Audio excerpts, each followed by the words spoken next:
up on Vegas Nation Blitz. The Raiders are 2-0 this preseason. Can they finish off undefeated with the 49ers up next?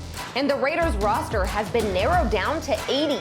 We'll tell you who got the cut. More fast takes and smart coverage coming up on Vegas Nation Blitz. Vegas Nation Blitz, presented by D&R House of Diamonds, making luxury affordable. Located in the One Summerlin building in downtown Summerlin. Welcome back to another episode of Vegas Nation Blitz, where we bring you all of your Raiders fast takes and smart coverage. Cassie Soto here, pleased to be joining you. The Raiders came away with a 17-16 victory over the Rams on Saturday and are now 2-0 heading into the final week of the preseason. Our top stories are sponsored by Capriotti's. There's no better time than game time to score party favorites. Order online to get Capriotti's party trays, box lunches, or large subs for the whole crew. Vinny Bonsignor joins me now. Vinny, let's jump right into these top stories, starting with the Raiders roster cut. The roster is officially down to 80 men. Can you please take us through who the Raiders had to waive? Well, they waived Marcel Aitman. They had to waive with an injury distinction Darius Stills, the undrafted free agent from West Virginia.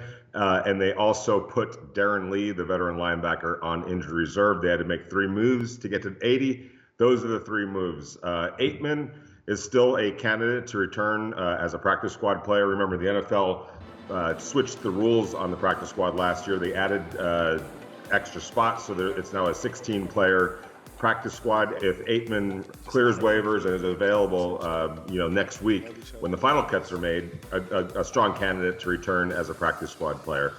In terms of Stills, some sort of a minor injury in this kind of a case.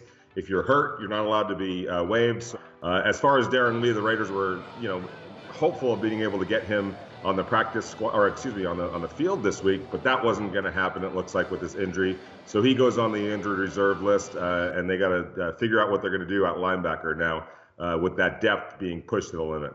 Well, someone who is probably pretty safe from roster cuts this year, Vinny, is rookie cornerback Nate Hobbs. He has had an outstanding preseason. Before we dive into it, let's real quick hear some quick praise from his head coach. And I don't usually give out game balls for preseason victories, but Nate Hobbs got one tonight, well deserved. I'm really proud of him. I'm really excited to see what he does in his future. I think we tried to summarize him a couple days ago. He has the it factor. He rarely makes the same mistake twice. He loves football. He eats it up, and he's one of the energizers of our defense. He's walked in here and given us a lot of skills that we can utilize, certainly. A game ball for the rookie, Vinny, and John Gruden saying he has the it factor. Can you tell us more here? Yeah, and by the way, Nate had 2 footballs on Saturday. He had the game ball that he got from John Gruden, but also the interception ball, making his first NFL interception. So he walked out with a handful onto the team bus at SoFi Stadium. The it factor, here's a guy that I remember talking to him on draft night. We all did. And there was something about him even then. And I remember writing about that and talking to people about that. Just felt like there was something different about him. And that's carried over into OTAs. It's carried over into training camp. It's carried over into the preseason. He has a professionalism about him that's uncharacteristic for a player this young. He has a demeanor about him.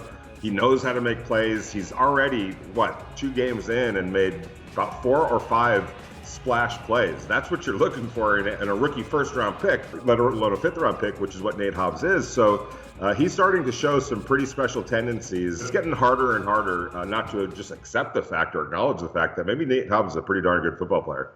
Great stuff as always, Vinny. Thank you so much. Let's toss it over now to Heidi Fang. Around the League, presented by Pirate Plumbing, the masters of disasters.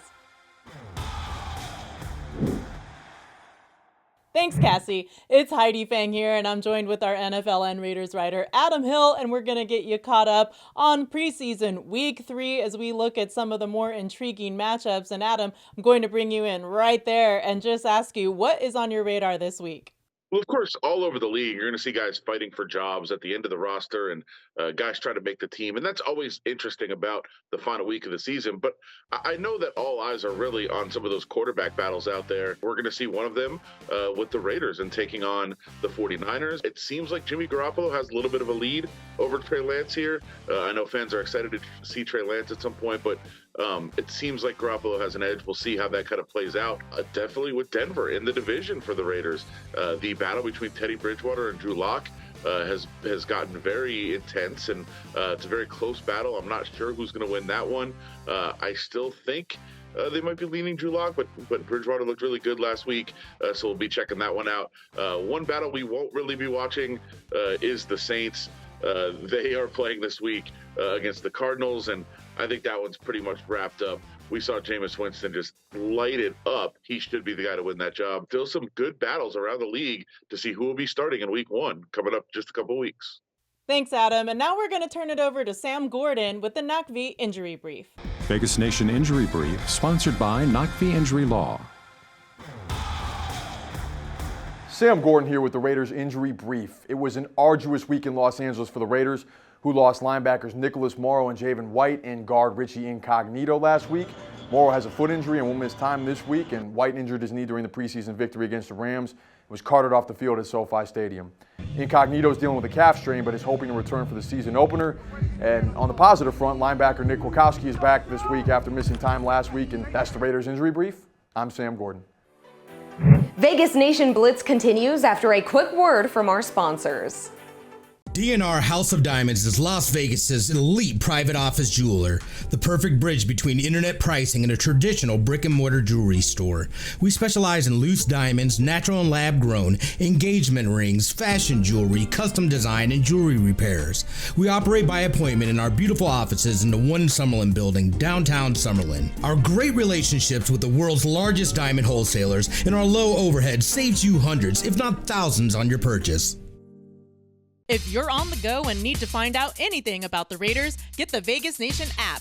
Download it today and get all the content you need from team news, videos, podcasts, articles, and more. Find all the Raiders news you need with the Vegas Nation app. Vegas Nation, your home for fast takes and smart coverage.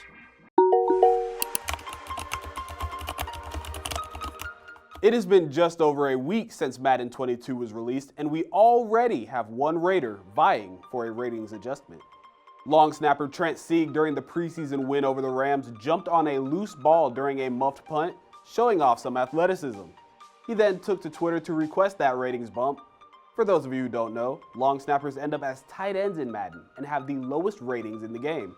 Sieg, for example, has a 29 overall, a sharp drop from Darren Waller's 93. We also have some video of a couple Raiders giving their best electrician impressions. Don't get an LSU guy. Absolutely not. Derek Carr, Hunter Renfrow, and Foster Moreau were out trying to fix one of the pylon cameras in SoFi Stadium Saturday. Hunter Renfrow opting to keep his gloves on might have made it a little more difficult, and Carr didn't sound too confident that they got it working. Carr's wife Heather even tagged in, implying the trio is better suited for the field than they are for home improvement.